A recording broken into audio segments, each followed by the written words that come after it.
ঐতিহাসিক পূর্ণিমা cinema hall, কারণ বাজার, ঢাকা। বিএফডিসির কাছাকাছি স্থানে অবস্থিত ছিল পূর্ণিমা সিনেমা হল। এখন অস্তিত্ব বিলীন হয়ে গেছে এই সিনেমা হলের।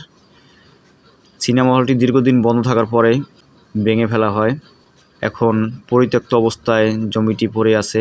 এখানে কোনো ভবনের নির্মাণ কাজ হয়নি এখনও। তো এই সিনেমা হলে অনেকের অনেক স্মৃতি রয়েছে।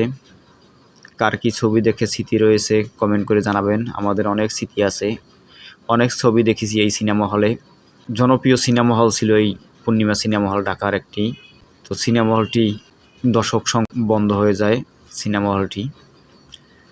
বিশেষ করে বাংলাদেশের বিভিন্ন প্রেক্ষাগৃহ বন্ধ হয়ে গেছে একমাত্র ভালো ছবির অভাবে ও দর্শক সংকটে।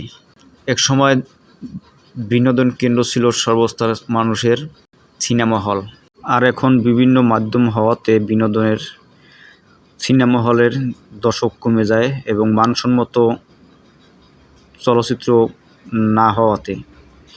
একসময় চলচ্চিত্র মানসম্মত ছিল, সিনেমা হলে সবাই পরিবার পরিজন নিয়ে সিনেমা দেখতে আসতো। এখন আর সেই রকমের পরিবার পরিজন নিয়ে সিনেমা হলে দর্শক না আসার কারণে বন্ধ হয়ে যায় সিনেমা হলগুলো। বাংলাদেশের 1400-1500 সিনেমা হলের ভিতরে এখন মনে হয় যে 100+ সিনেমা হলের মতো টিকে আছে, আর সবগুলো বন্ধ হয়ে গেছে। তো বন্ধুরা, যদি ভিডিওটি ভালো লাগে আমাদের পেজটি ফলো দিয়ে রাখবেন, আমাদের সাথেই থাকবেন। আমরা বিভিন্ন সময় বিভিন্ন সিনেমা হল নিয়ে